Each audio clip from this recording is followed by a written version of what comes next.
Hola, buenas tardes.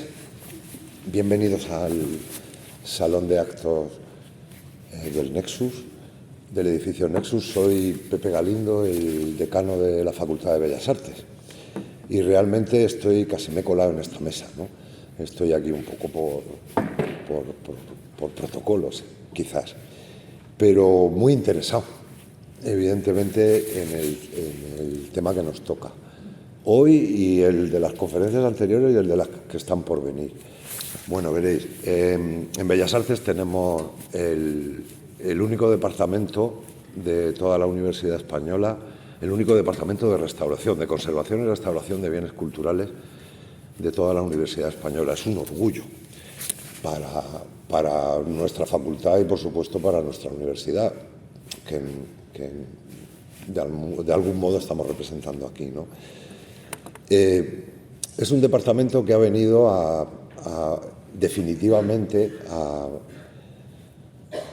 fundir o a unir la Facultad de Bellas Artes con el resto de la Universidad Politécnica, con la ingeniería, digamos. Nosotros en Petit Comité siempre hablamos de que nuestra restauración es la ingeniería de las imágenes, porque al final la formación en Bellas Artes es una formación sobre la sensibilidad perceptiva y artística, ¿no? En restauración sucede además que a esa sensibilidad, aparte de la formación específica en ese sentido, se llega a esa sensibilidad a través de lo empírico, de la ciencia. Precisamente hoy la conferencia es especialmente empírica, creo, a cargo de Alfredo Prada. Aquí está, bueno, aunque ahora le presentará Paco García, por supuesto, ¿no? Bueno, y esa es un poco esta historia, ¿no?, de la restauración en relación con las bellas artes, con la sensibilidad artística, con la conservación, con la preservación, la unión, en definitiva, de ese aspecto más empírico, la investigación, con esos aspectos más sensibles, ¿no?, del arte, de la apreciación y percepción del mismo. Estamos, por tanto, insisto, orgullosísimos de pertenecer con un departamento como este, como el de Restauración y Conservación de Bienes Culturales, a la Universidad Politécnica. Bueno, sobre la conferencia de hoy, Paco García presentará ahora al conferenciante, a Alfredo Prada, y yo antes de eso me gustaría presentaros a Tona Zalbidea, que es compañera en el Departamento de Restauración. Bueno, yo soy del Departamento de Pintura, pero como estamos pegados. Y es compañera del Departamento de Restauración y especialista en, bueno, no sé bien si neolítico, paleolítico, rupestre levantino. Vamos a dejarlo ahí, ¿no? Que dadas las últimas dataciones que se están dando, se están ampliando los tiempos enormemente, entonces ya no sé bien dónde situar la cosa. Ella, en cualquier caso, además, es una gran especialista y le voy a dar la palabra sencillamente para que siga hablándonos un poco de todo este trajín, ¿no?, de las cuevas, de todo este trajín de las cuevas y cómo se preservan. Bueno, muchas gracias. ¿Está encendido? Muchas gracias, Pepe, y muchas gracias a la Fundación Jiménez Lorente por darnos esta voz, darnos esta oportunidad y hacer ver realmente que detrás de la conservación y la restauración del patrimonio hay una gran interdisciplinaridad. Es un ámbito en el cual debemos de compartir conocimiento, porque al igual que los ingenieros, los cartógrafos nos aportan y nos sorprenden, para nosotros algunas veces somos capaces de sorprenderlos a ellos. Realmente, desde nuestra formación, desde nuestra sensibilidad y desde nuestra disciplina. Como bien he dicho, bueno, agradezco muchísimo las palabras de Pepe, Yo llevo trabajando en el ámbito de la conservación y la restauración del arte rupestre desde no hace mucho, desde el 2009. Bien es cierto que mi ámbito es bastante diferente al que trabaja Alfredo, porque yo trabajo en el ámbito de la zona Arampi, que es la zona del arte rupestre del arco mediterráneo. Y nuestras pinturas, digo nuestras por cercanía a nuestra zona, se encuentran en paisajes abiertos, en abrigos totalmente abiertos que sufren muchísima insolación, que sufren las inclemencias del tiempo, viento, algunas escasez de luz debido a que se han cerrado con ciertos cerramientos, pero prácticamente coincidimos, o creo que tenemos mucho en común, porque en el ámbito de la conservación y la restauración del arte rupestre avanzamos mucho en la intencionalidad del control, del conocimiento y de la conservación preventiva. Y creo que aquí Alfredo nos puede aportar muchísimo. Agradecer de nuevo a la Fundación, agradecer también a Alfredo, agradecer también a Altamira que haya aceptado, que haya colaborado en estas jornadas, y quería agradecer también al Ministerio de Cultura todo el dispositivo que pone en proyectos de investigación. Yo pertenezco a 2 proyectos de investigación, uno de la Universidad de Zaragoza y otro de esta universidad, del Ítaca, con los cuales estamos estudiando los abrigos de Albarracín. Estamos porque yo evidentemente colaboro, los ingenieros mecánicos e informáticos están creando sensores para captar humedad y temperatura, que nos enviarán estos datos, y luz, para enviar estos datos al Politécnico, y así nosotras poder conocer el estado momentáneo en el cual se encuentran las pinturas y poder determinar el mejor momento de actuación. Los materiales de restauración tienen consecuencias en el patrimonio. Podemos tener nanomateriales, que son los materiales que estamos estudiando nosotros, que aplicados en condiciones de temperatura y humedad adversas no sean beneficiarios. Por lo tanto, un material como es una nanopartícula creada ad hoc para la conservación y la restauración, introducida en un momento inadecuado, puede generar como he dicho, un desajuste. Y de aquí la necesidad de trabajar con nuestros colegas informáticos, ingenieros mecánicos y demás que nos ayudan en nuestra actuación. No me voy a extender más y, bueno, gracias a todos los presentes. Bueno, buenas tardes. Como director de la Fundación, agradecer a todos los asistentes por acompañarnos, porque para nosotros es muy importante vuestro interés y apoyo, así como el interés y apoyo que han mostrado siempre, aunque no puedan asistir, nuestro rector y la vicerrectora de Cultura, al decano de la facultad, Pepe, muchísimas gracias, a nuestra especialista en arte paleolítico y conservación, María Antonia Zabildea, y sobre todo a la Universidad Senior, a su directora Ana Muñoz, que hace posible el poder reunirnos y organizar estos eventos. Como saben ustedes, durante este año 2023 estamos celebrando el 20 aniversario de la firma del convenio en el cual el coleccionista Luis Jiménez Lorente donaba sus importantes fondos bibliocartográficos a nuestra universidad.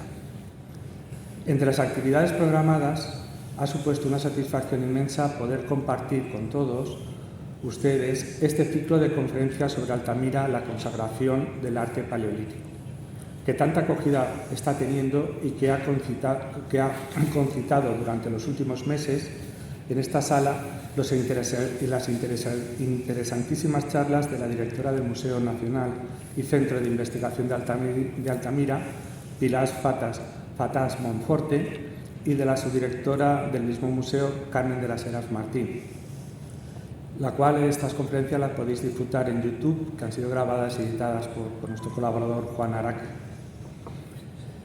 Esta tarde, gracias a la intervención de Alfredo Prada Freixedo, conservador y restaurador del museo, descubriremos y aprenderemos más sobre los aspectos relacionados por su preservación. Pero permitidme que os diga quién es Alfredo, nuestro conferenciante, nuestro amigo Alfredo Prada, especialista. Alfredo Prada Freixedo es titular en Conservación y Restauración, especialidad Arqueología, por la Escuela Superior de Conservación y Restauración de Galicia y licenciado en Geografía e Historia por la Universidad de Santiago. Es conservador restaurador del Ministerio de Educación, de Cultura y Deportes desde el año 2007. Trabaja en el Centro del Museo Nacional de Investigación de Altamira, donde realiza trabajos de conservación relacionados con la cueva de Altamira y con el arte rupestre, que ella se alberga, así como en trabajos de conservación y restauración y documentación de los bienes culturales muebles que forman parte de la colección permanente del Museo de Altamira. La línea de investigación principal se enfoca en la elaboración y aplicación de protocolos de conservación preventiva destinados a la mejora de las condiciones de conservación de la cueva de Altamira y de su arte rupestre. Podría enumerar los numerosos proyectos de investigación que interviene y ha intervenido. Tiene un sinfín de comunicaciones y artículos en revistas de alto impacto internacionales y colaboraciones tanto investigaciones con investigadores nacionales e internacionales. Pero vamos a dejar que él mismo nos muestre todo lo que es esa acumulación que ha tenido en estos años. Y les dejo con Alfredo Pradas, conservador de la cueva de Altamira. Intentaré mostraros un poco una idea un poco amplia de la conservación de Altamira y que resulte un poco amena para todos. Agradecer, lógicamente, a la Fundación Jiménez Lorente y a la Universidad Politécnica de Valencia por permitirme estar hoy aquí con todos vosotros y poderos hablar del tema que me ocupa y me preocupa a lo largo de ya unos cuantos años, que es la conservación de Altamira. Y bueno, agradecer especialmente a Francisco García, anfitrión, ya un amigo y gran colaborador en algunas cuestiones relevantes de la conservación de Altamira y de las cuales os mostraré hoy. Y bueno, estaba pensando cómo iniciar esta presentación y me gustaría hacer un inciso antes de hablaros de lo que va a girar toda mi presentación, que es los problemas de conservación de Altamira y las líneas de investigación que estamos desarrollando en relación a Altamira. Pero antes, como os digo, me gustaría hacer un inciso, porque cuando hablamos de Altamira, evidentemente a día de hoy, Altamira y conservación van prácticamente de la mano, unidas. Pero, como veréis en mi presentación, esto no siempre fue así y, desgraciadamente, no siempre es así en un patrimonio como es el patrimonio del arte rupestre en general, que últimamente está sufriendo, yo le llamo como atentados al patrimonio, y es un simple inciso que me gustaría mostraros. Esta es seguramente muchos de vosotros ya lo conocéis, pero esta es una cuestión que a los conservadores restauradores, a las conservadoras restauradoras nos preocupa especialmente, lo que está sucediendo con nuestro arte rupestre, con el patrimonio que es de todos, un patrimonio muy sensible y no renovable, que está siendo atacado, vandalizado durante ya unos cuantos años, y que nada, simplemente a modo de inciso y antes de hablaros del tema que nos ocupa y preocupa a día de hoy, me gustaría mostraros unas imágenes. Bueno, esto ha sucedido hace escasos días, unos meses, en la zona del Bierzo. Seguramente recordáis, muchos de vosotros, estas grafitis, estas pintadas en la Cueva de los Órganos, en Jaén. Más ejemplos de arte rupestre que está sufriendo ataques que son irreversibles. y os hablo desde el punto de vista de la conservación, restauración y reversibles. Por lo tanto, esto es la Cueva de las Aguas, a escasos kilómetros de la Cueva de Altamira, y esto era la Cueva de Altamira hasta hace muy poco tiempo, en 1956, ahí ver la inscripción, hay unas cuantas en la Cueva de Altamira. Lo que pretendo deciros es que demandamos, la sociedad creo, demanda una protección de este patrimonio altamente sensible y no renovable que tenemos el deber de conservar en las mejores condiciones posibles, por nosotros y por los que nos vienen siguiendo detrás, ¿no? Simplemente esto era un inciso que quería, que luego podemos hablar de ello si queréis, reflexionamos un poco del tema pero bueno, permitidme esta licencia. Nada, simplemente esto. Ya me centro ahora en cuestiones propias de la conservación de la Cueva de Altamira. En este esquema que os he preparado, lo que pretendo es un poco haceros un resumen de lo que voy a tratar en esta intervención. Bueno, la Cueva de Altamira adolece de una serie de problemas de conservación relacionados fundamentalmente con los problemas que yo denomino geológico-estructurales, y ahora os lo explicaré, pero también con otra serie de problemas relacionados más bien con el microclima interno de la propia cueva. Una cueva, Altamira también, cualquier otra cueva, tiene un ambiente de conservación ciertamente inestable, ¿no? Hay ligeras variaciones de humedad, temperatura, os hablaré un poco de ello, que condicionan la conservación del arte rupestre. También problemas en Altamira, seguramente os han hablado o conocéis en relación con el biodeterioro, con las colonias de bacterias fundamentalmente, de actinomicetos, pero también de propagación de esporas de hongos. Bueno, hay una serie de problemas que también os hablaré, pero sin duda estoy convencido que el principal problema de conservación de Altamira, heredado del pasado y también actual, pero sobre todo heredado del pasado, es el relacionado con esa primera parte de lo que va a consistir mi intervención, y que es todos aquellos factores de degradación que han generado a partir del descubrimiento de la cueva. Digamos, la acción humana, la acción antrópica que ha generado muchos de los procesos de degradación a los cuales hoy heredamos, ¿no? Y de eso va a consistir mi primera parte de la intervención, es explicaros un poco qué heredamos desde el punto de vista de la conservación y lo que nos condiciona en consecuencia para revertir estos procesos, ¿no? Luego os hablaré un poco de la herramienta fundamental que tenemos a día de hoy para la conservación de la Cueva de Altamira, que es su propio plan de conservación preventiva, y cómo lo hemos elaborado y cómo está en activo. A partir de 2014 lo hemos activado y continúa activo a día de hoy. Finalmente os hablaré pues eso, de estas cuestiones de los problemas de conservación que hay en Altamira y qué respuestas intentamos dar para minimizar el impacto de estos procesos de degradación. Sí me gustaría poneros un poco en situación. Aquí tenéis la planta de la Cueva de Altamira, en la zona de la entrada, y bueno, deciros que Altamira tiene un desarrollo más o menos lineal de unos 290 metros de longitud desde la entrada hasta esta parte de aquí, que es la galería final.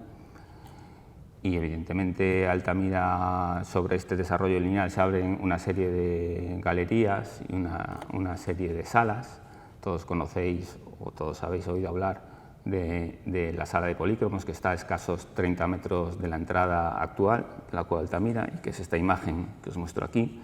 Esta es la sala de polícromos, pero Altamira, como bien os han dicho mis compañeras, es mucho más que la sala donde se localizan los famosos bisontes polícromos. Altamira tiene muchas más cuestiones que os las voy a intentar explicar hoy.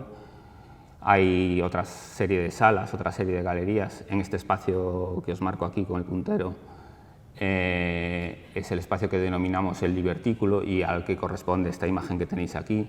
Se trata de una sala de muy pequeñas dimensiones en cuanto a que es muy estrecha, pero con unos techos bastante altos, y en ellos se desarrollan una serie de signos, como por ejemplo este signo que denominamos escaleriforme y que tiene un desarrollo de en torno a más de 2 metros de longitud. Altamira también tiene otras cosas, por ejemplo, la Sala de la Olla. La Sala de la Olla es la sala más profunda de la cavidad. En ella también hay representaciones de animales, por ejemplo, esta que veis aquí, que es este bisonte realizado en carbón vegetal, además de otras representaciones de cabras, otras representaciones de ciervas. Y Altamira también es, por ejemplo, la galería final. En la galería final aparecen estas enigmáticas representaciones que denominamos máscaras. Este es el espacio de la galería final. Es un vídeo hecho con un móvil, pero bueno, es una zona que no se conoce y me gusta un poco enseñarosla. Ahí se accede de cuclillas en algunos lugares o arrastrándote directamente, y en esta zona final a 300 metros de la entrada es donde se representan, aquí veis una máscara, donde se representan estas representaciones, perdón la redundancia, enigmáticas, ¿no? Bueno, esto es Altamira, es mucho más que la Sala de Polícromos. Centrándome ya ahora en temas de conservación, deciros que la cueva de Altamira, la imagen que os muestro aquí es la zona del vestíbulo. Estas son las escaleras que se generaron para las visitas turísticas públicas en el siglo pasado. La puerta estaría por aquí, entonces el primer espacio que vemos a la cueva es esta, la zona vestibular. Deciros que las condiciones de conservación de la cueva de Altamira a día de hoy son muy diferentes a las que tenía antes de su descubrimiento, y fundamentalmente por dos cuestiones. La primera, por estos estratos que denominamos tabulares o tableados, estos estratos de calizas que veis aquí. Este es el techo de la zona vestibular, pero toda la cueva es así, el CARS de Altamira es así. Son estratos tabulares o tableados, grandes estratos de calizas horizontales separados por finas capas de arcilla y que generaban una muy baja tasa de infiltración de agua. Esta baja tasa de infiltración de agua generaba, a su vez, unas buenas condiciones de conservación, ya que los procesos que os hablaré a posteriori de lavado, de migración de pigmento, eran más reducidos debido fundamentalmente por esta estructura tabular, ¿no? Además, otra de las óptimas condiciones de conservación para el arte de Altamira viene propiciada por lo que os decía el vídeo anteriormente, que hace unos 13.000 años antes del presente, la boca de la cueva sufrió un colapso, un derrumbe, y selló la cueva y la aisló del ambiente exterior. Este aislamiento exterior con el interior, este aislamiento microclimático interno, generó unas condiciones de conservación mucho más propicias para la conservación del arte de la cueva.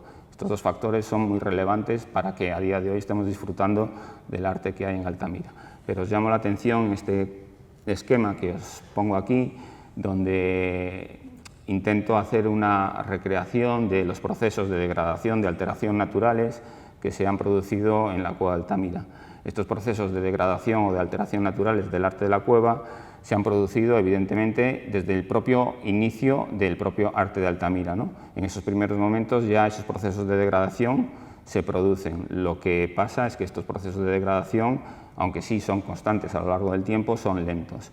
Se ralentizan más en este momento, hace unos 13.000 años antes del presente, cuando se produce ese colapso de la boca de entrada.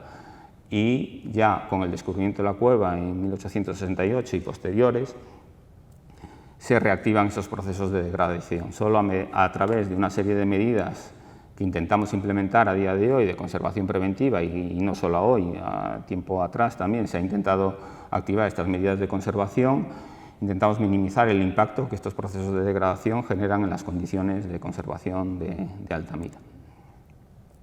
Pero para hablaros de qué heredamos, o sea, cuáles son las condiciones de conservación actuales, es necesario entender, pues eso es lo que os digo, qué heredamos desde el punto de vista de la conservación. Y de esto va a tratar mi primera parte de la intervención, de hacer un poco una síntesis de la historia de la conservación de la cueva para poder entender un poco a lo que nos estamos enfrentando en la actualidad.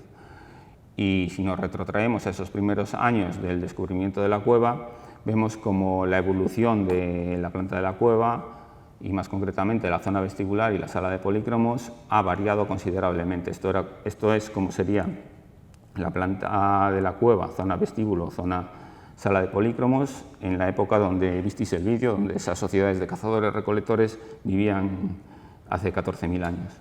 y esto es lo que tenemos ahora, ¿no?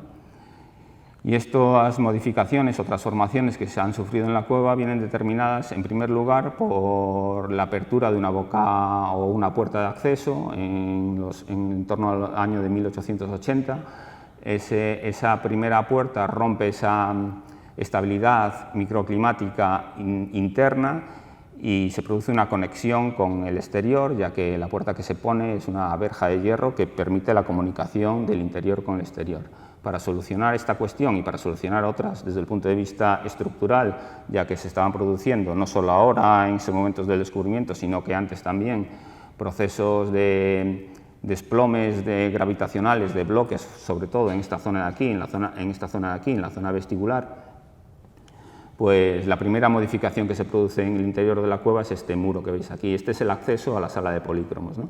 Pues se levanta este muro artificial, este muro pétreo artificial, que tenía esa doble función. En primer lugar, estabilizar estos techos que estaban amenazando con desprenderse, y en segundo lugar, aislar la sala de polícromos del resto de la cueva y consecuentemente del exterior.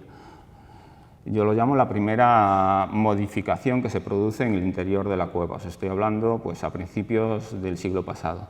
Pero después de esta primera modificación le siguen otras transformaciones, lo que ya yo considero que son transformaciones, y que son esta serie de muros artificiales. En el plano de la cueva lo veis en diferentes partes, marcados en negro.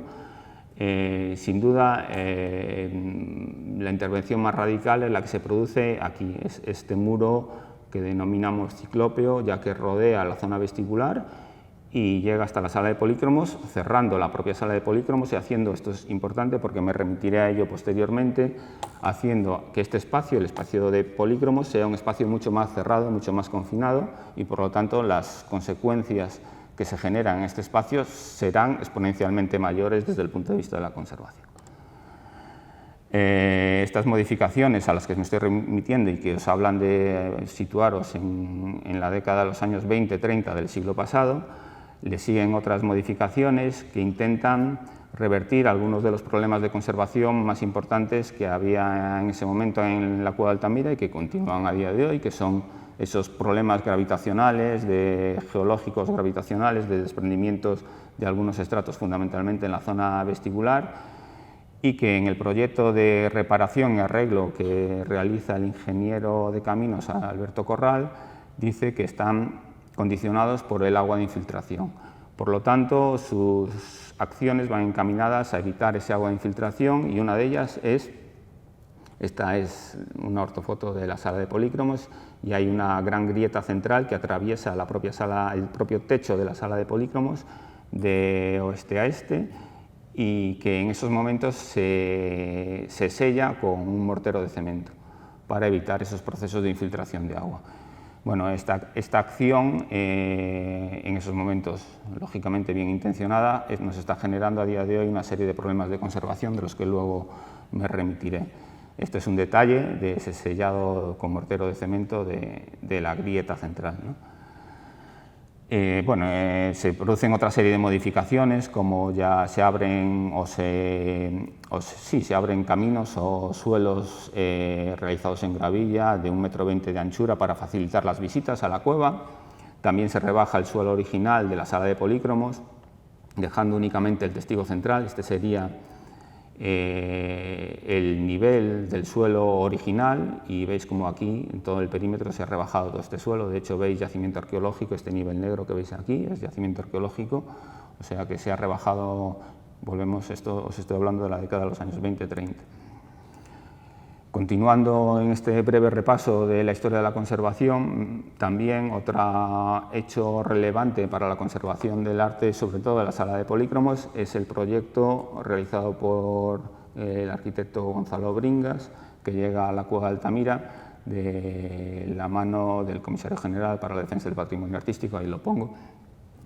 Bueno, y ante esa preocupación que se estaba produciendo de desprendimientos de bloques en la zona vestibular, pues lo que se pretende es asegurar la sala de polícromos con un entibado de madera. Estas son imágenes de la sala de polícromos como estaba en los años 40-50 del siglo pasado, donde este entibado de madera apoyaba directamente sobre el propio techo de la sala de polícromos. Hemos recreado donde apoyaría, según el proyecto de Bringas, este entibado, y bueno, hay alteraciones en la superficie de la roca caliza y también en la pintura que coinciden con el apoyo de este apeo de madera. Sigo avanzando en esta historia de la conservación y bueno, estas son imágenes que seguramente todos reconoceréis. Es el acceso a la cueva de Altamira, estas visitas turísticas masivas que se producían en la década de los años 60 y en la década de los años 70. Bueno, en estos momentos ya había una preocupación por la conservación de la cueva. García Lorenzo, un personaje relevante en la conservación de Altamira, pero también en la arqueología de Cantabria, pues introduce los primeros registradores de temperatura y humedad en el interior de la cueva y alerta de que las condiciones de conservación, sobre todo en la sala de polícromos, ante estas visitas masivas, estaban condicionando la conservación del arte hasta el punto de aparecer una serie de veladuras en el cuello y en la cabeza de la gran cierva y en otras representaciones de la sala de polícromos. Y es que como registraban estos medidores de humedad y temperatura, las visitas masivas, en torno a 170.000 visitantes al año en la década de los años 70, generaron un aumento considerable de la temperatura en la sala. Acordaros, una sala mucho más reducida, mucho más confinada, debido a las transformaciones que se habían producido en ella. Además, una humedad relativa mucho más baja y, sobre todo, unas concentraciones de CO2 muy elevadas. Bueno, esto dio lugar al cierre de la cueva el 30 de septiembre de 1977. Bueno, este cierre de la cueva lo que reactivó es una serie de acciones destinadas a la conservación, una serie de estudios de conservación marcados. Aquí os pongo una serie de hitos desde el punto de vista de la conservación muy relevantes para la cueva de Altamira, pero me voy a centrar fundamentalmente aquí en hablaros de los primeros trabajos de conservación que se realizaron en la cueva de Altamira, condicionados por este cierre de la cueva y que vienen marcados por dos figuras muy relevantes en la conservación de la cueva, que son el geólogo Manuel Hoyos y del Consejo Superior de Investigaciones Científicas y posterior director del Museo Nacional de Ciencias Naturales, y el profesor Eugenio Villar. Manuel Hoyos habla de que geológicamente la cueva o el estrato, digamos, donde se ubican las pinturas de la sala de polícromos se encuentra totalmente despegado o separado del estrato suprayacente que él dice, y que ahí hay una acumulación de humedad o de agua que va filtrando y que genera procesos de migración, de erosión y de concrecionamiento afectando a algunas de las pinturas.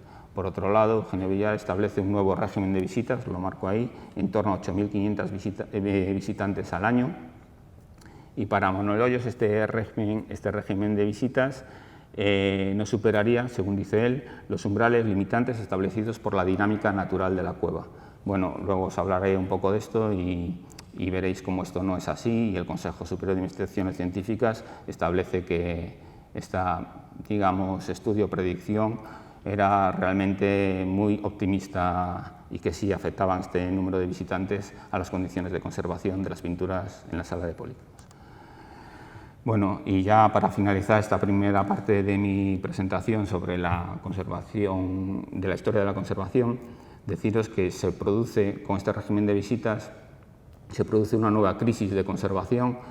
En este caso, en el año 2002, lleva al cierre de nuevo de la cueva, un cierre prácticamente definitivo, debido fundamentalmente a la aparición de cianobacterias, que son, veis aquí, creo que se puede llegar a observar unas pigmentaciones de coloración verde, verdosas, que son, pues eso, cianobacterias, algas unicelulares, y que aparecieron en la propia sala de polícromos, en el centro del techo de la sala de polícromos, en torno a las pezuñas de uno de los grandes bisontes polícromos y también en torno a la gran cierva, y que eran debidas fundamentalmente a la iluminación que se instaló en la década de los años 90 para facilitar las visitas turísticas.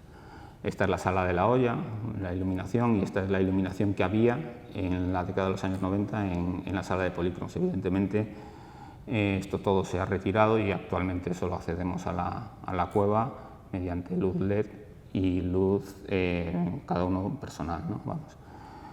Bueno, finalmente, con este cierre que os digo, en el año 2002, por esta crisis de conservación, se inicia de nuevo otro trabajo de conservación muy relevante y que, a mi juicio, a día de hoy es el estudio más completo de la conservación de la cueva de Altamira que hay hasta el día de hoy, que supone la monografía número 24 del Museo de Altamira. Es el estudio integral de conservación de la cueva de Altamira y su arte paleolítico, perspectivas futuras de conservación.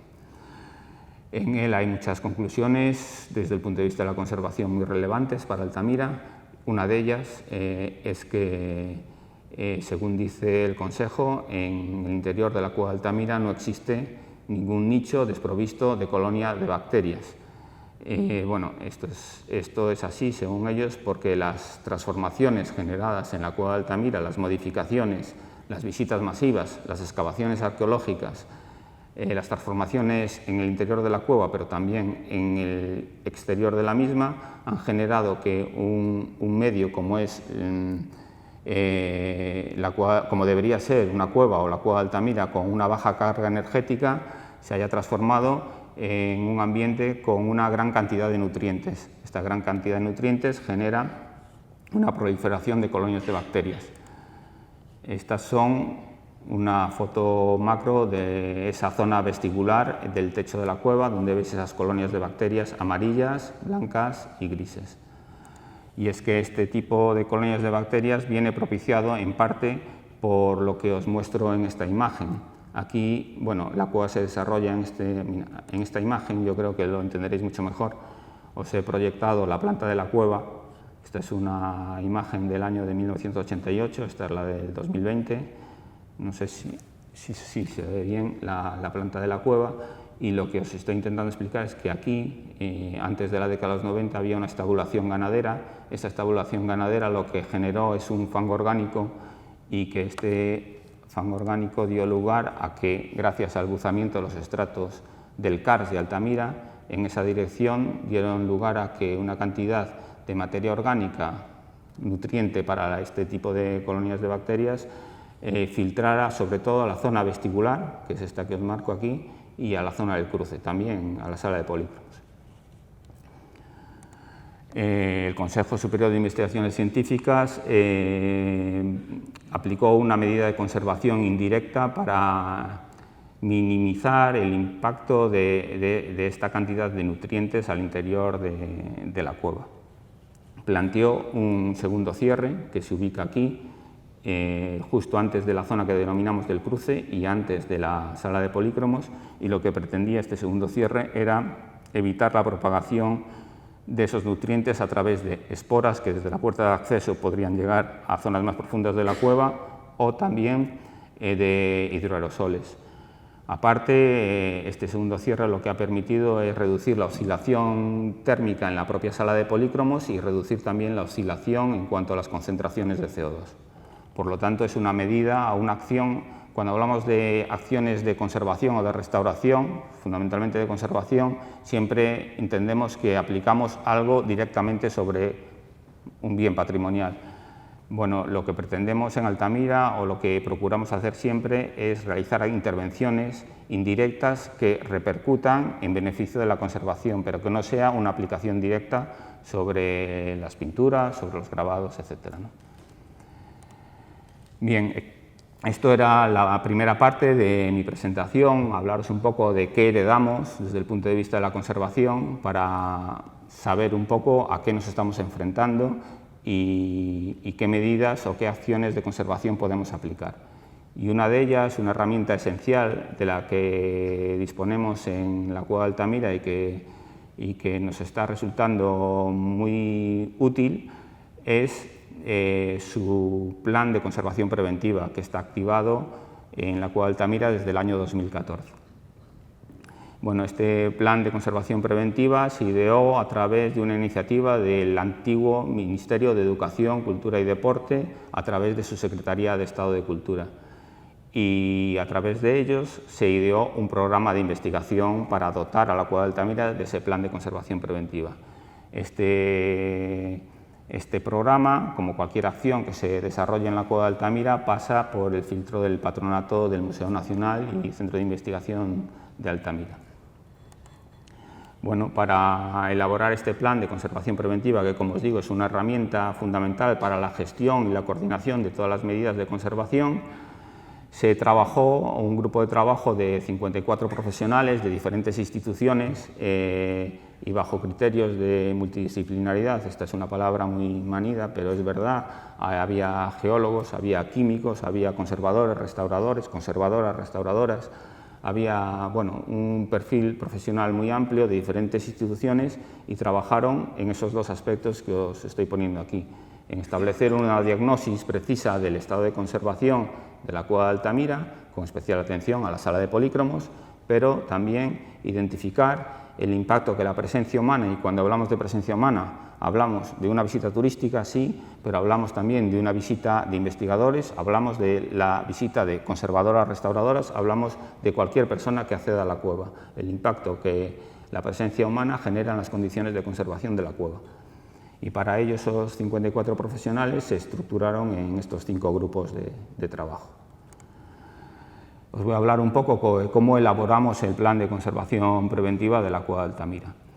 Se pasaron por 3 fases fundamentales para dotar a la propia Cueva de Altamira de este plan de conservación preventiva. En primer lugar, lo que solemos hacer en Altamira también, pero en cualquier bien patrimonial y desde el punto de vista de la conservación-restauración, es establecer un diagnóstico preciso, es decir, identificar qué riesgos a día de hoy están presentes en la propia Cueva de Altamira. Luego, una vez sabemos esto, a medida de... esto lo sabemos porque hemos obtenido información procedente de literatura científica, actual y no actual, de fotografías antiguas, en diferentes instituciones, no solo existían en el Museo de Altamira, sino que ha habido un trabajo de reordenación de toda esta información. Y bueno, una vez identificamos estos riesgos, podemos definir una serie de protocolos de acción y después implantar esta serie de procedimientos de seguimiento y control. Os voy a poner 3 ejemplos de estas 3 acciones que hemos realizado, ¿no? En primer lugar, como os digo, establecer un diagnóstico, ¿no? ¿A qué nos estamos enfrentando? Bueno, esto es el ABC de la conservación-restauración. Identificar qué formas estaban presentes, formas de deterioro estaban presentes en la Cueva de Altamira, os pongo aquí algunas. Sabiendo estas formas de deterioro presentes en el techo de la sala de polícromos, por ejemplo, podemos saber qué procesos están relacionados con esas formas que hemos identificado. Y sabiendo esos procesos de deterioro, podemos incluso intuir cuáles de esos procesos, y esto es lo que nos interesa a día de hoy, están activos. Sabiendo cuáles de esos procesos están activos, podemos establecer una serie de riesgos de deterioro que existen en la Cueva de Altamira. Os pongo aquí una de las fichas de riesgo presentes en el plan de conservación preventiva. Esta es la ficha de riesgo de agua de infiltración. Adjunto a cada una de estas fichas existen una serie de tablas, unas tablas de gravedad y de probabilidad. Es lógico pensar que a medida de mayor gravedad y mayor probabilidad de que ese riesgo se produzca, una valoración del riesgo mayor, ¿no? Bien, esta es la primera parte del plan de conservación, en la elaboración del plan de conservación preventiva. La segunda parte sería qué herramientas tenemos a nuestro alcance, qué protocolos de acción podemos activar para intentar minimizar estos riesgos de degradación. Y utilizo la palabra minimizar de manera muy consciente, pues desde que llevo unos cuantos años en Altamira creo que a día de hoy estamos en esa situación de minimizar esas acciones, pero no de evitarlas. Entonces, bueno, hay una serie de protocolos que os los pongo aquí en el plan de conservación preventiva, que aquí os los he estructurado por temáticas, el protocolo de normas de acceso, de control del biodeterioro, pero me voy a centrar o poneros algunos ejemplos del protocolo 6 de seguimiento de estado de conservación, por ser los propios técnicos, por ser los que realizamos este protocolo, ¿no?, de seguimiento de estado de conservación. Uno de ellos es el protocolo o el subprotocolo de control del rutinario de control de estado, y digamos que es como el primer nivel de detección ante cualquier alteración que suceda en el interior de la cueva, y para ello accedemos a la cueva de forma gradual en determinados momentos del año que consideramos más sensibles para observar estos procesos de deterioro. Una de las acciones, por ejemplo, que desarrollamos en este protocolo rutinario de control de estado es esta imagen que os muestro aquí, y que situamos lo que denominamos testigos en el techo de en el suelo de la sala de polícromos, en la vertical de zonas sensibles desde el punto de vista de la conservación. Por ejemplo, imaginaros puntos de goteo con eventuales arrastres de pigmento. Estos testigos están georreferenciados y nos sitúan de manera exacta esos puntos de goteo, y bueno, son un reflejo de lo que está sucediendo si se producen estos arrastres de pigmento o de arcilla procedentes del techo. Otra de las acciones que desarrollamos en este protocolo es el control de la macrofauna, fundamentalmente el control de tricópteros. Son estos insectos que os muestro aquí, y que, si bien no suponen una amenaza muy importante para la conservación, si se depositan, como es el caso que veis aquí, sobre la propia pintura de la cueva, pueden generar un problema de propagación de hongos, ¿no? Bueno, estas son algunas de las acciones que hacemos dentro de este protocolo. Hay muchas otras, pero de todas ellas quedan reflejadas una serie de diarios de campo que denominamos, y a través de los cuales esa información la trasladamos a una serie de tablas. Esta es una tabla de dispersión de estos insectos, tricópteros, o también una serie de fichas que nos son útiles para saber cuáles de estos procesos de deterioro continúan activos y dónde tendremos que fijarnos a través de otro de los protocolos, ¿no?, del protocolo de fotogrametría de alta definición de zonas de control. Este protocolo lo que pretende es que, a través, como os digo, de unas fotogrametrías de muy alta definición, donde hemos seleccionado unas zonas sensibles de conservación, podamos determinar de una manera objetiva y cuantificable cómo evolucionan estos procesos de deterioro. En la actualidad tenemos en el techo de la sala de polícromos 7 zonas de control, más o menos ocupan en torno a 1 por 1 metro, algunas, otras un poco menos, y también tenemos otras 7 zonas en el resto de la cueva. Si bien estas zonas de control van variando dependiendo de la actividad o no de esta zona de control en cuanto a los procesos estos de deterioro. ¿Qué conseguimos con este protocolo? Bueno, utilizamos fotogrametría, es decir, fotografías de muy alta resolución, donde hacemos, diferentes pasadas de un registro fotográfico con un solape del 70% longitudinalmente, del 30% en vertical, y nos permiten, aquí os muestro una parte de la zona de control que denominamos al 13, que es un signo claviforme en el centro del techo de la sala de polícromos, y nos permite ver pues este tipo de cuestiones, ¿no? Evolución de las colonias. Aquí os muestro lo que conseguimos con este sistema, ¿no? Bueno, aquí podéis observar que en el año 2013-2014, lo que veis, las manchas blancas son colonias de bacterias de actinomicetos que se disponen sobre el pigmento, ¿no?, en una zona de goteo. Veis aquí cómo se ha producido un goteo y un lavado de pigmento. Bueno, lo que observamos es, gracias a este protocolo, que en el año 2013-2014 no hay una evolución o se mantiene estable esta zona de seguimiento de colonia de bacterias, pero que sí, en el 2015 se ha producido un crecimiento o una aparición de una nueva colonia de bacterias.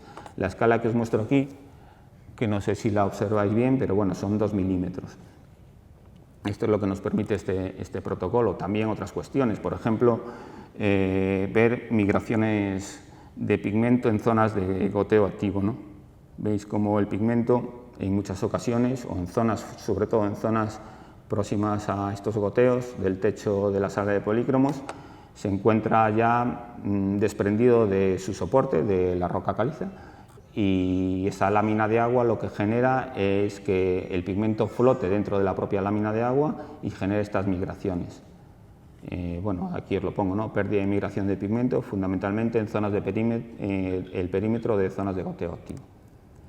Finalmente, dentro de este plan de conservación preventiva, hablaros de qué procedimientos de seguimiento y control podemos aplicar. Uno de ellos, y básico y fundamental, y que nos aporta una información muy relevante desde el punto de vista de las condiciones de conservación microclimáticas de la cueva, son las estaciones de medición ambiental.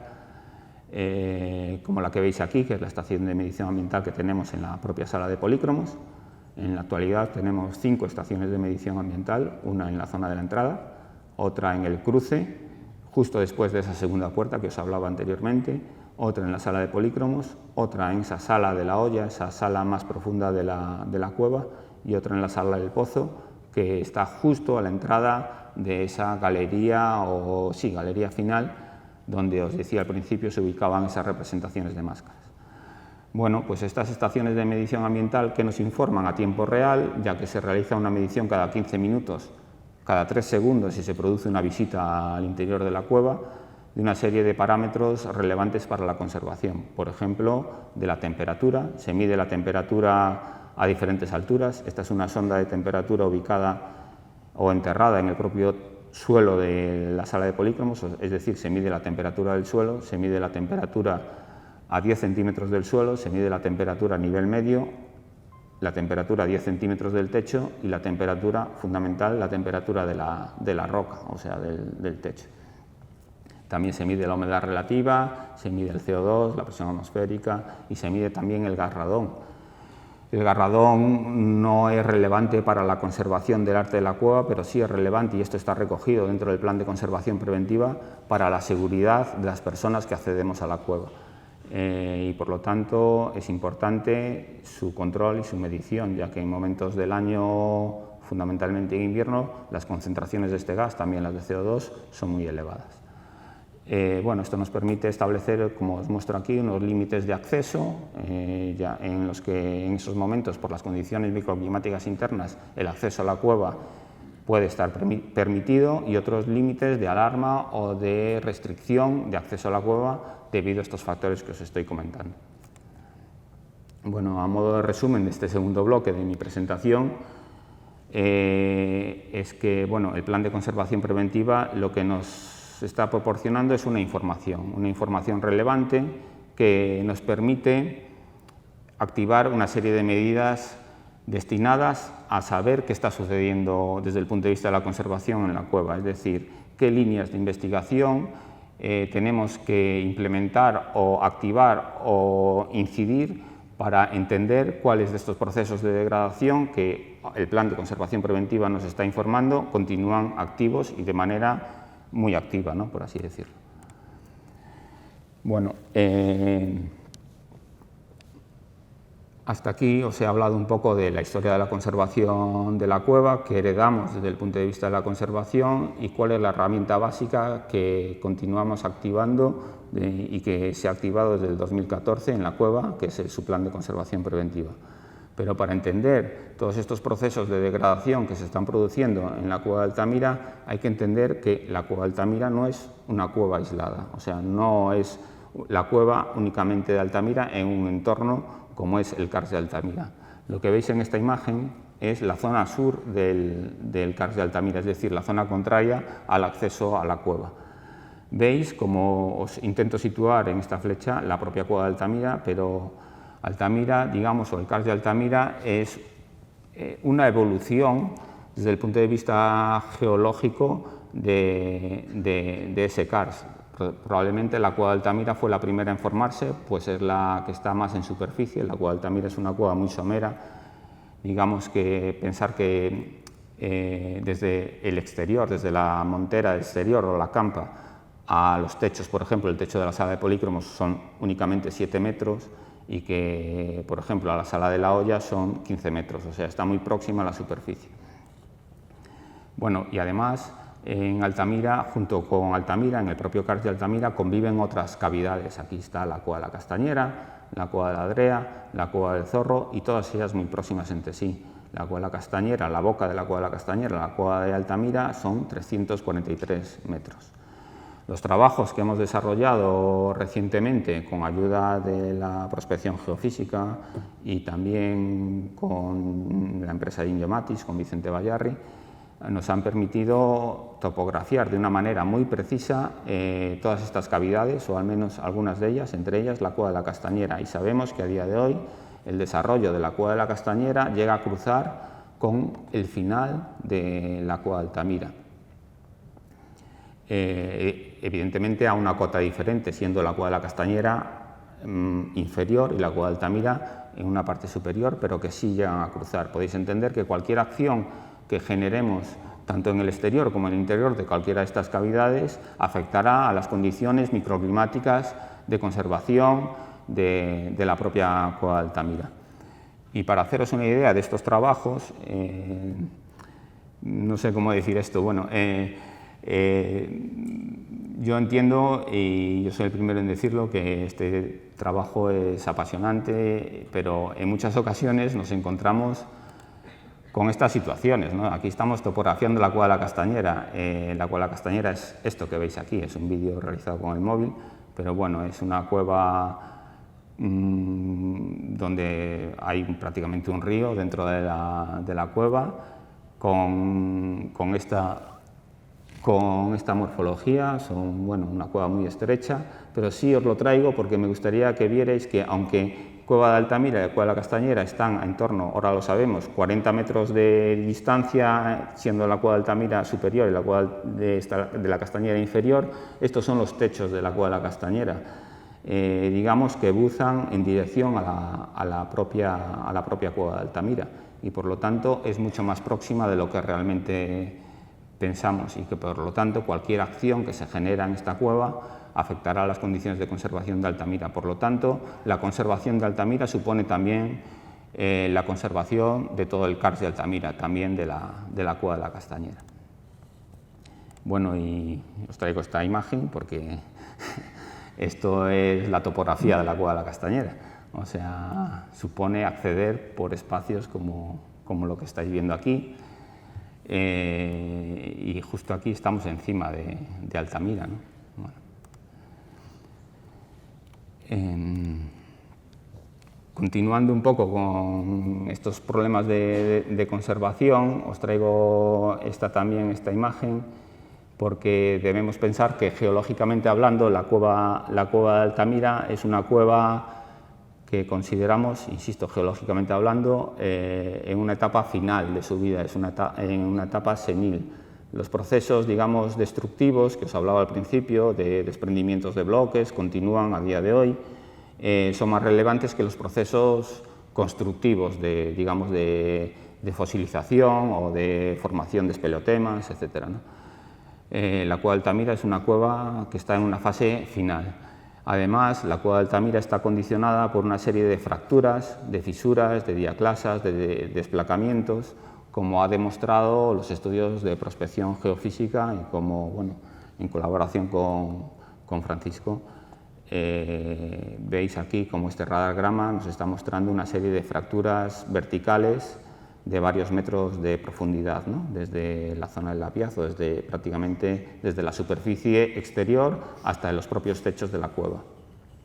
Lo que se representa aquí en colores más blancos y rojos más oscuros son esas fracturas, esas fisuras, esas diaclasas más relevantes, y veis como esta es la planta de la sala de polícromos, y veis cómo está afectado por una serie de fracturas o de fisuras muy relevantes que condicionan la estabilidad de la cueva y que condicionan también procesos de infiltración de agua, dando lugar esos procesos de infiltración a lo que veréis más adelante, que os mostraré, a procesos de arrastre de pigmento y de lavado de pigmento.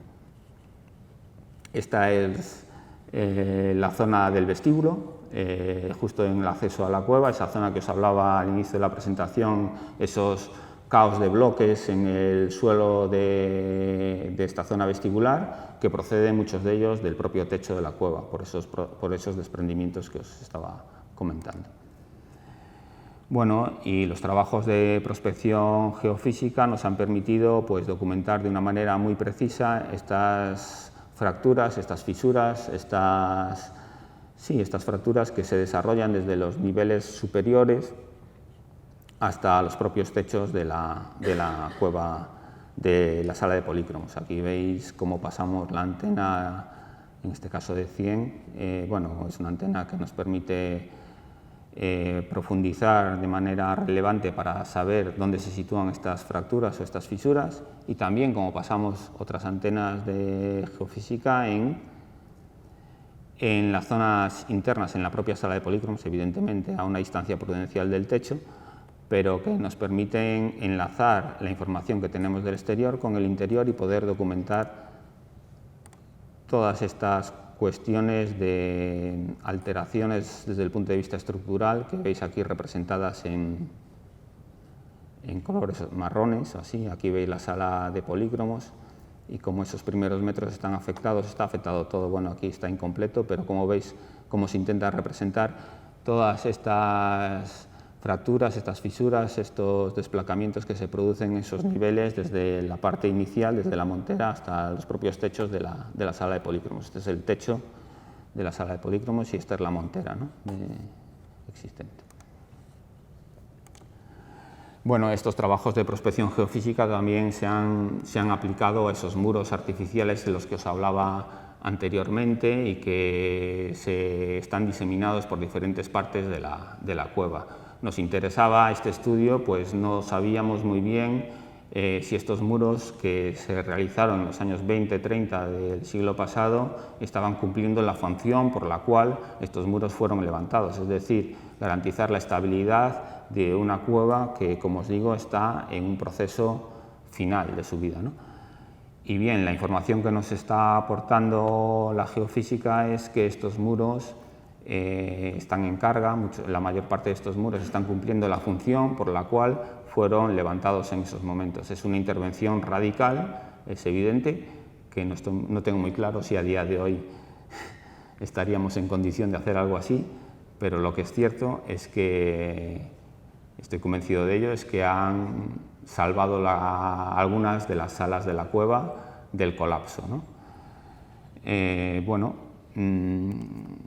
Aparte de la geofísica, también estamos realizando otra serie de acciones destinadas a conocer mejor estos procesos de deterioro y poder prevenirlos. Una de ellas es los estudios que en colaboración con la Universidad de Cantabria realizamos con los geólogos Miguel Ángel Sánchez y Viola Bruskit, que nos han colocado una serie en colaboración con el propio Museo de Altamira, hemos colocado una serie de sensores de muy alta precisión que miden a la micra los desplazamientos de algunos estratos que consideramos pueden estar de manera inestable. La imagen que veis aquí es el acceso a esa sala que os comentaba antes, a la sala de la olla, a esa sala más profunda de la cavidad, y estos dinteles que veis aquí de caliza, algunos de ellos presentan una cierta inestabilidad. Se han colocado, como os digo, estos sensores que pueden medir a la micra, y lo que os intento representar aquí en esta gráfica es cómo se producen esos movimientos de micras, que es lo que representa esta gráfica en color oscuro, en relación a procesos de precipitación que se producen en el exterior y que consideramos, bueno, yo les llamo de torrenciales, ¿no? Digamos que son cada vez más habituales y que ante unos procesos, ante una precipitación de en torno a más de 30 litros por metro cuadrado, 24 horas después registramos movimientos del orden de 30, 40, 50 o incluso 80 micras en algunos de estos estratos que se ubican 15 metros por debajo de la superficie exterior, ¿no? Bueno, esto es un dato muy relevante y que nos sirve para, por un lado, saber dónde tendremos que actuar en un futuro y, por otro lado, desde un punto de vista preventivo para las propias personas que accedemos a la propia cueva de Altamira, ¿no? Otra de las acciones relevantes desde el punto de vista de la conservación que nos están dando resultados es evidente que ya tenemos un corpus bastante amplio de información sobre la temperatura existente en la cueva de Altamira y también en la sala de polícromos. Esta es una gráfica de temperatura desde el año 2016 hasta el año 2022 de la temperatura, como os digo, en la sala de polícromos, y lo que estamos observando es que se está produciendo un calentamiento en el interior de la sala de polícromos de décimas de grado, pero al fin y al cabo un calentamiento. Bueno, para poder afirmar lo que os voy a decir ahora es necesario tener, yo pienso, un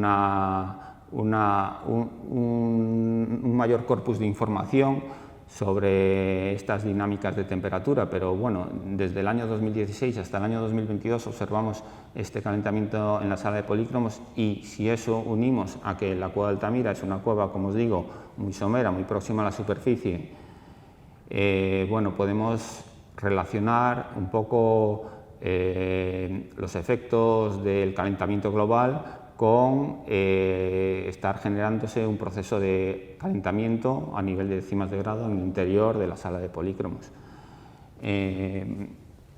Esto es muy relevante desde el punto de vista de la conservación, por lo que os voy a explicar a continuación. Bueno, al ser una cueva muy somera, muy próxima a la superficie, deciros que tenemos bien comprobado y estudiado que estas variaciones de temperatura se producen con un, podemos decirlo así, un retardo de 4 meses, es decir, las acciones o lo que se está generando en el exterior repercute en el interior de la cueva 4 meses después. Y os digo que es muy relevante por estas cuestiones, cuestiones relacionadas con procesos de condensación. El calentamiento, aunque sea de décimas de grado, que se produzcan en el interior de la sala de polícromos, da lugar a que este aire más cálido en el interior de la sala, y por lo tanto menos denso, tiende a ascender y choca con los paramentos más elevados en la sala de polícromos, que es donde, todos sabéis, están las pinturas de la sala de polícromos.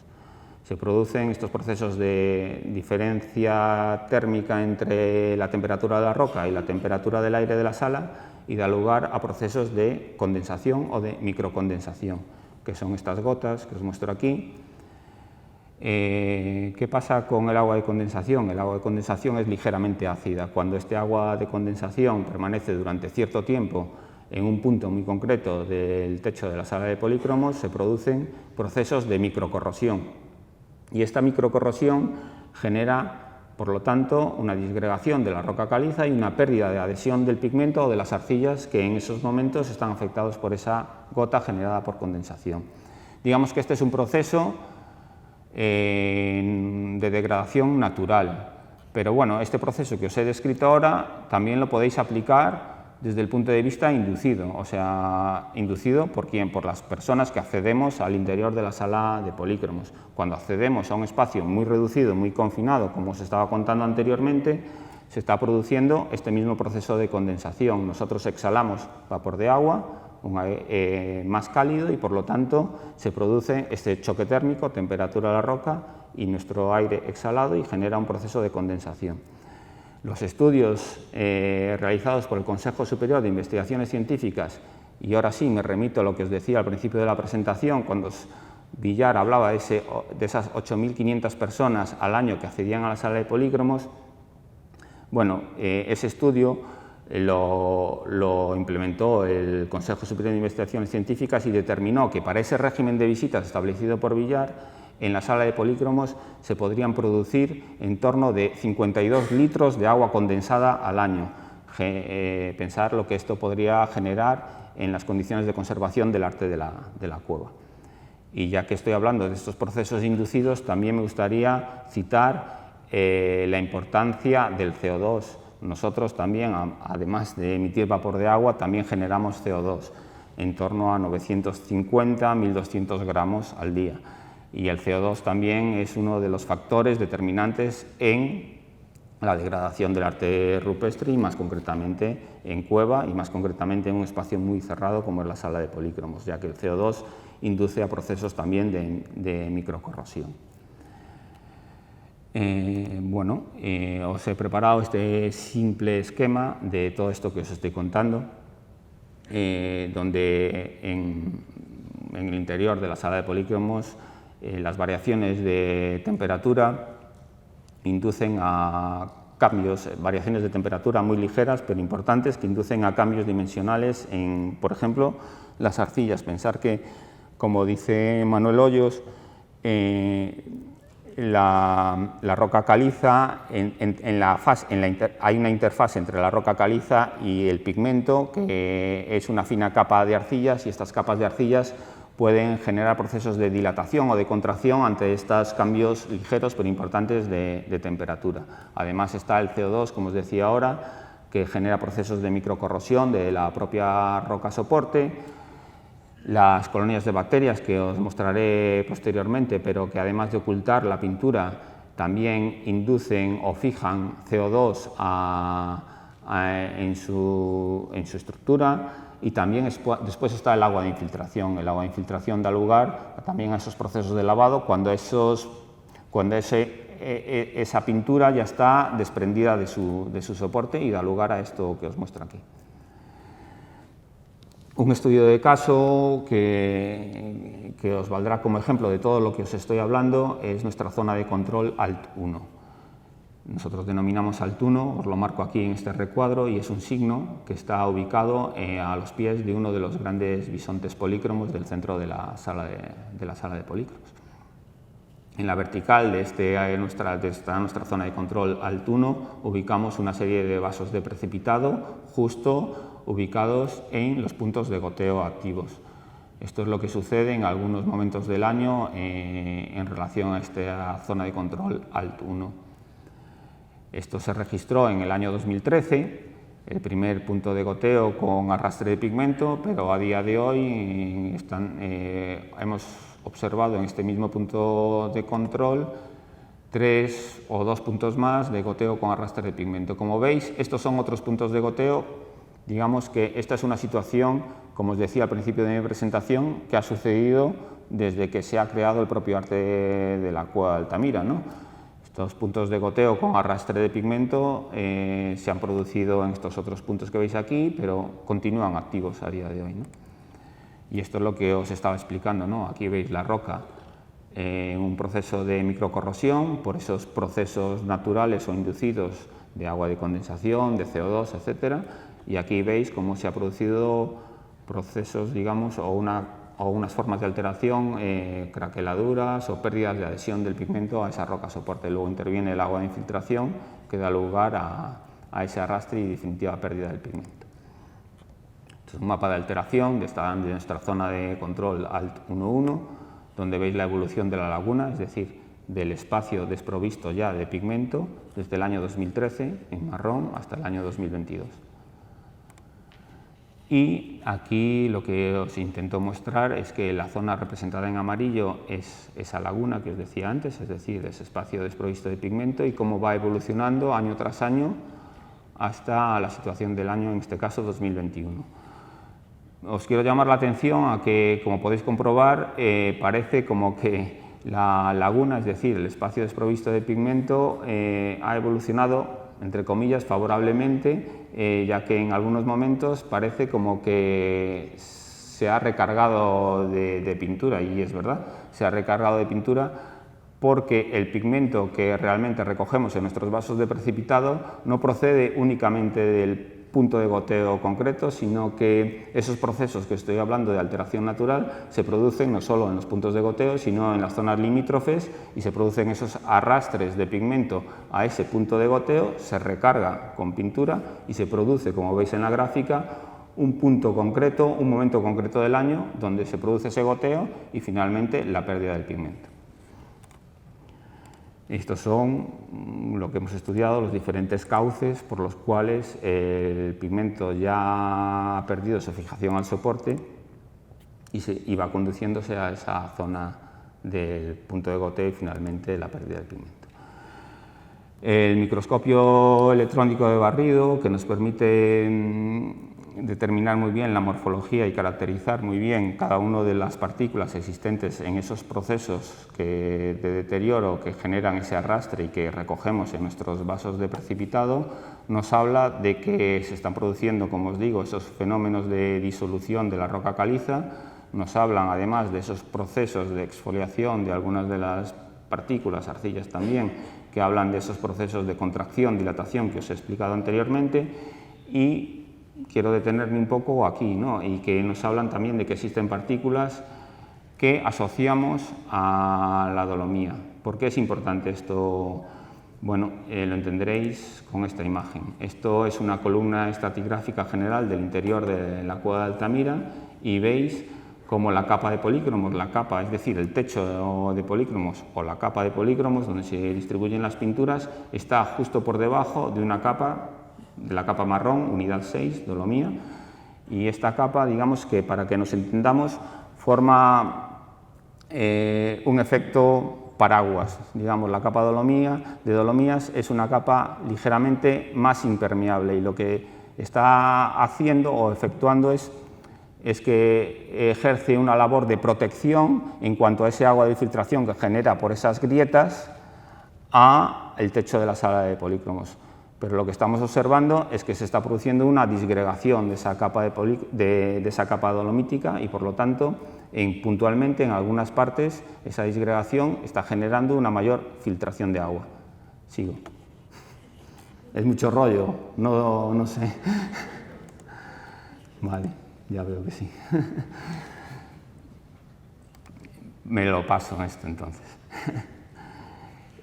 Simplemente mostraros lo que os quiero representar aquí es el efecto que está generando esa grieta central en la sala de polícromos en cuanto a los procesos de infiltración de agua. Bueno, el sellado de esta grieta central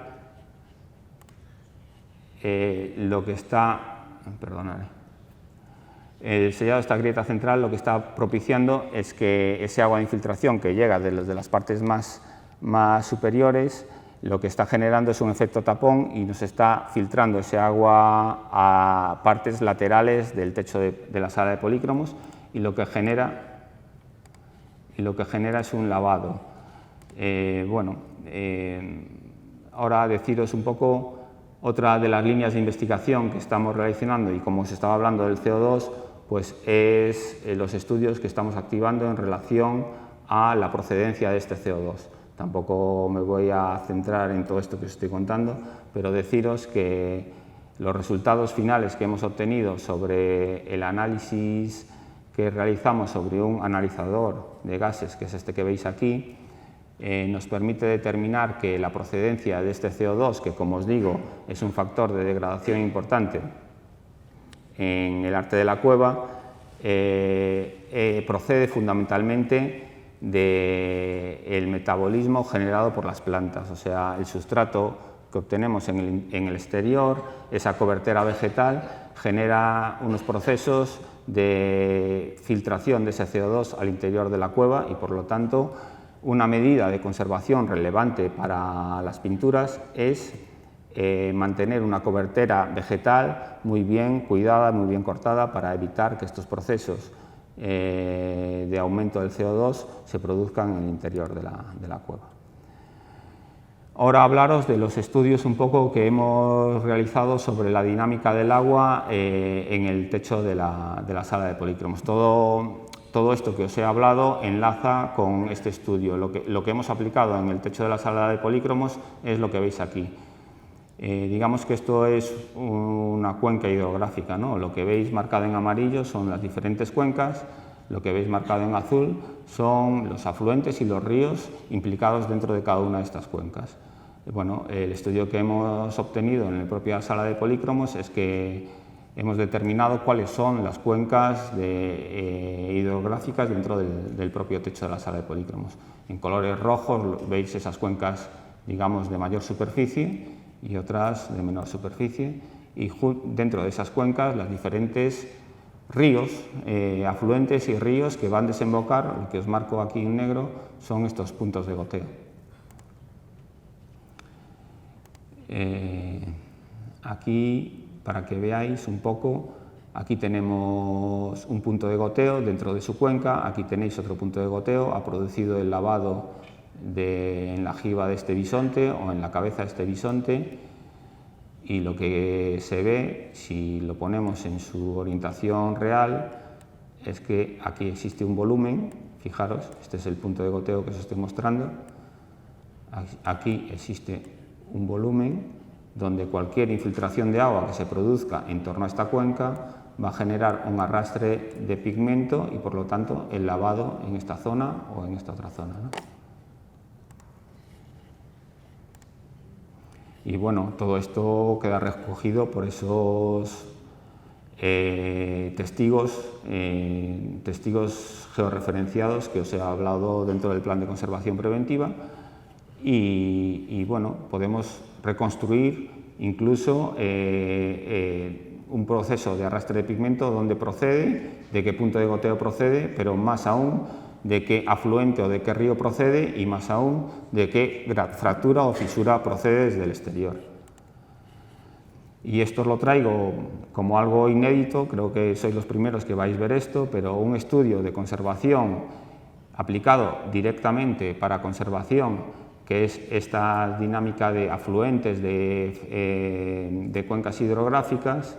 Cuando estaba realizando este estudio, bueno, nos ha permitido, a través de unos filtros de correlación de imagen, documentar una figura que está prácticamente o completamente o casi completamente lavada, pero que realmente estaba ahí. No sé si hemos realizado un calco y podéis observar, fijaros en la escala, esta es una escala de 1,20 m, o sea, es un caballo de más de 1,20 m de longitud, con las patas, los cuartos traseros, la crinera y la cabeza muy lavada y las patas delanteras muy lavadas, pero se ve muy bien en este filtro de correlación de imagen, las patas traseras, un punteado asociado.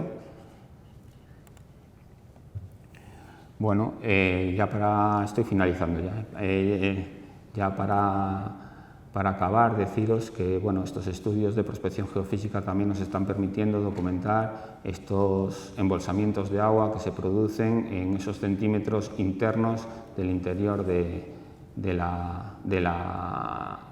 interior del techo. Bueno, Francisco me ha dicho que no os pusiera esto, lo voy a poner. Lo que veis representado aquí son una serie de humedades que desde esos 30 o 35 centímetros desde el interior y hasta la superficie del techo hemos registrado en torno a esta gran grieta central y en torno también a la panza de este bisonte. En azul y en blanco son estas humedades, ¿no? Y aquí son nuestros puntos de goteo que os enseñé anteriormente y que se están produciendo esos procesos de arrastre y caída de pigmento. Esta asociación de esta humedad en relación directa con estos puntos de goteo. Es decir, sabemos prácticamente dónde proceden estas humedades y que nos están lavando la pintura.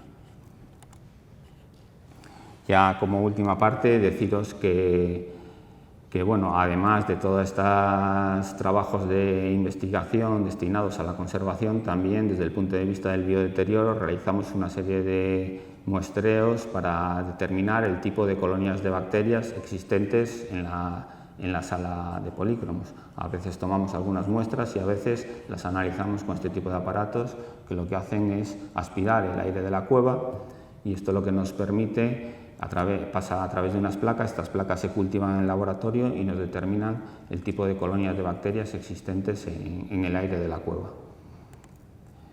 Un estudio interesante del Consejo Superior de Investigaciones Científicas nos habla de que estas colonias de bacterias lo que están utilizando fundamentalmente es fijar el CO2 en su interior y aquí veis la evolución de la colonia de bacterias y cómo al final, cuando ya prácticamente no existe colonia, ha generado como subproducto carbonato cálcico y lo que nos está generando es como que este carbonato cálcico tapa parcialmente alguna de las pinturas si esto sucede por encima de las propias pinturas, ¿no?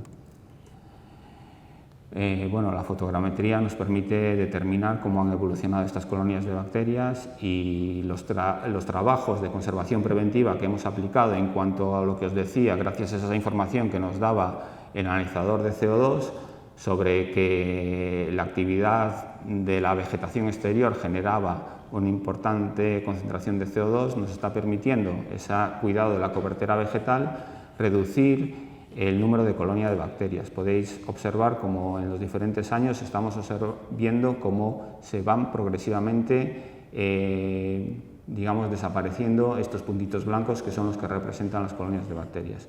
Entre diciembre de 2020 y enero de 2022, el número de colonias de bacterias se ha reducido un 0,078% en una zona de control.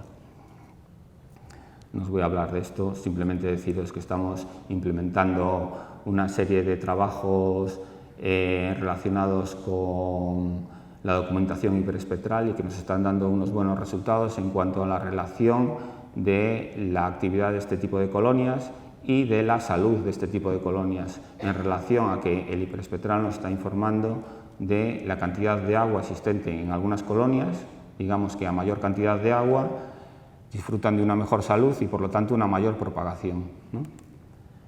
Me lo paso y ya, como veo que me estoy extendiendo mucho, simplemente a modo de conclusión me gustaría plantearos una serie de cuestiones que he intentado resumir en esta presentación y que van en el sentido, os las voy a leer, de que lo que os pongo aquí, procesos naturales, hablaros de que en la degradación del arte rupestre de Altamira se debe reconocer la acción de procesos naturales que han producido pérdidas más o menos acusadas y que las transformaciones generadas por la acción antrópica y por las visitas masivas han acelerado estos procesos de deterioro. La gestión del público es fundamental, es decir, el tratamiento del arte rupestre debe considerarse el uso social del patrimonio, pero este no debe entrar en conflicto con la conservación, ¿no? Las estrategias de conservación deben ir encaminadas a mantener un ambiente interno lo más estable posible, reduciendo las tasas de intercambio de materia y energía con el exterior, y lo que estamos es determinar la velocidad de los procesos de alteración. Lo que os muestro en esta imagen de aquí es cómo era la cueva en la década de los años 70, con estas visitas masivas. Las imágenes que os muestro en este lado es la cueva como está a día de hoy, prácticamente sin visitas. Si se produce una visita una vez a la semana a la cueva, entran 5 personas y 2 guías durante 37 minutos. Y disfrutan del arte de la cueva y sobre todo de la sala de polícromos durante 8 minutos. Es evidente que estamos pagando un canon de las imprudencias generadas en el pasado. Por lo tanto, si queremos disfrutar de un bien tan preciado, no debemos caer en errores pasados y bueno, el conocimiento que os he intentado plasmar aquí a través de la investigación es lo que nos permitirá poder continuar con este disfrute o quizá, ojalá, más y que más gente pueda disfrutar de un bien tan preciado como es el de la cueva de Altamira. Nada, muchas gracias y espero que no fuera mucho rollo, no lo sé.